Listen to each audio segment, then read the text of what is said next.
আসসালামু আলাইকুম সুপ্রিয় শিক্ষার্থী, আজকে আমরা এসএসসি রসায়নের মৌল ও রাসায়নিক গণনা চ্যাপ্টারের যৌগে মৌলের শতকরা সংযুক্তি বিষয় নিয়ে আলোচনা করব।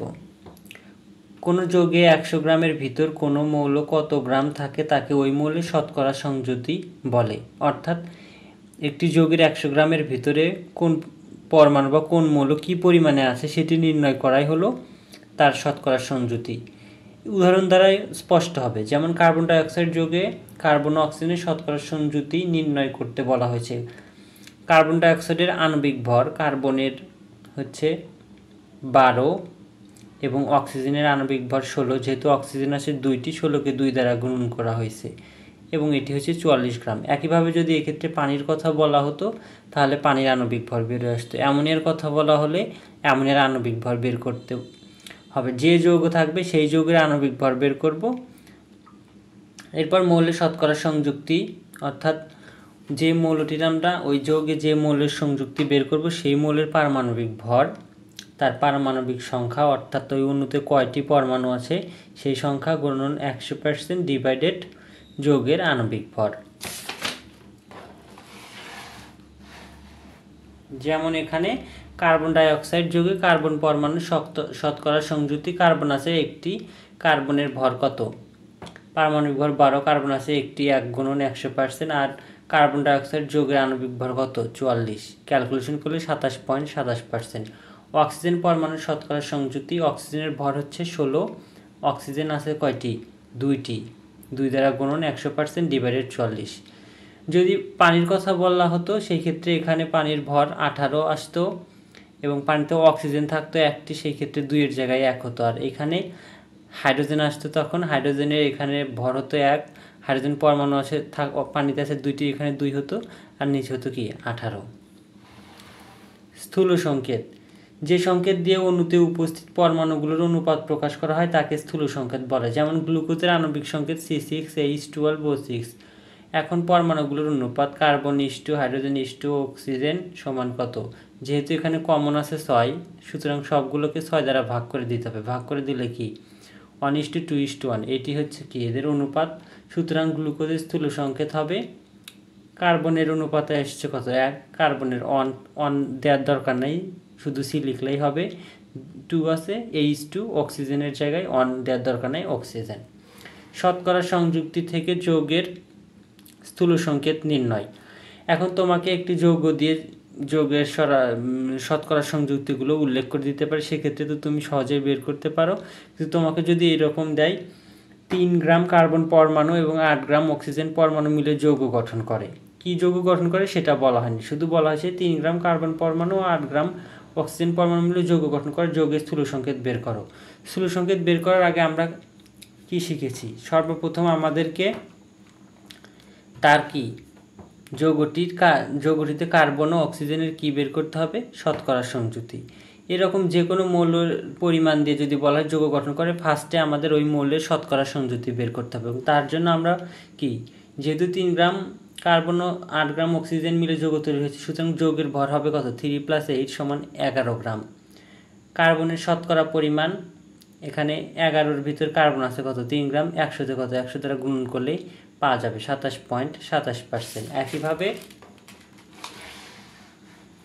অক্সিজেনের শতকরা সংযুক্তি, যৌগের ভর দিয়েছে 11, অক্সিজেন আছে কত? 18, অর্থাৎ 11-তে অক্সিজেন আছে 18, 100-তে কত? সেটি তার শতকরা সংযুক্তি 72.73%। মৌলগুলো এবার শতকরা সংযুক্তি আমাদের কার্বনেরও বের হলো, অক্সিজেনেরও বের হলো। এই শতকরা সংযুতি থেকে আমরা কি স্থূল সংকেত বের করতে পারি, এবং এই শতকরা সংযুতি থেকে স্থূল সংকেত বের করার নিয়মটি এখন আমি ব্যাখ্যা করব। এই নিয়ম দ্বারা যে কোনো যৌগের ক্ষেত্রে মৌলগুলো শতকরা সংযুতি দেওয়া থাকলে তুমি এই সেম নিয়ম ফলো করে কিন্তু সমাধান করতে পারবে। মৌলগুলোর শতকরা সংযুতিকে তাদের নিজ নিজ পারমাণবিক ভর দিয়ে ভাগ করব। যেমন কার্বনের শতকরা সংযুতি আমাদের বের হচ্ছে 27.7%, কার্বনের পারমাণবিক ভর কত? 12। 27.7কে 12 দ্বারা ভাগ করলে এটি ভাগফল হয় 2.7। অক্সিজেনের 72.73 শতকরা সংযুক্তি, অক্সিজেনের পারমাণবিক ভর 16 দ্বারা ভাগ করলে 4.55। এখন এই ভাগফলগুলোর মধ্যে যেটি ক্ষুদ্রতম কোনটি? 2.27, অর্থাৎ যেটি সব থেকে ছোট হবে। যদি এখানে তিনটি মৌল থাকতো, তিনটি মৌলের ভেতর যেটি সব থেকে ছোট হতো ওই ভাগফল দ্বারা বাকিগুলোকে ভাগ করে দিব। আবার ক্ষুদ্রতম ভাগফল দ্বারা ভাগফলগুলোকে ভাগ করব। যেমন কার্বনের 2.27 যেহেতু ক্ষুদ্রতম, সুতরাং 2.27 দ্বারা ভাগ করা হলে কার্বনের ক্ষেত্রে 1 আসবে, অক্সিজেনের ক্ষেত্রে 2 আসবে। সুতরাং কার্বন ইস্টু অক্সিজেন সমান 1:2। যৌগটির স্থূল সংকেত হবে CO2। এখন শতকরা সংযুক্তি এবং আণবিক ভর থেকে আণবিক সংকেত নির্ণয়। এক্ষেত্রে একটি ফর্মুলা তোমরা মনে রাখবে, আণবিক সংকেত সমান স্থূল সংকেত ফার্স্ট ব্র্যাকেট নিচে n। n সমান কি? n হচ্ছে একটি পূর্ণ সংখ্যা সবসময়।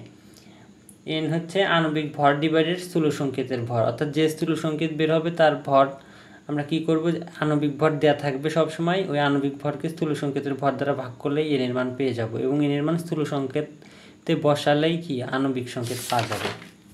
একটি উদাহরণ দ্বারা স্পষ্ট হওয়া যাক, যেটি পরীক্ষাতে মোটামুটি তোমাদের বেশ দেয়।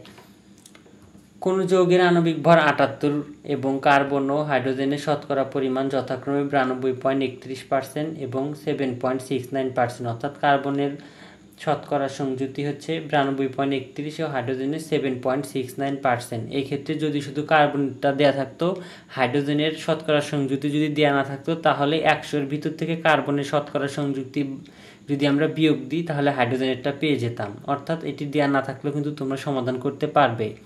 যৌগটির আণবিক সংকেত নির্ণয় করো। আমরা তো আণবিক সংকেত নির্ণয় করার নিয়ম জানি।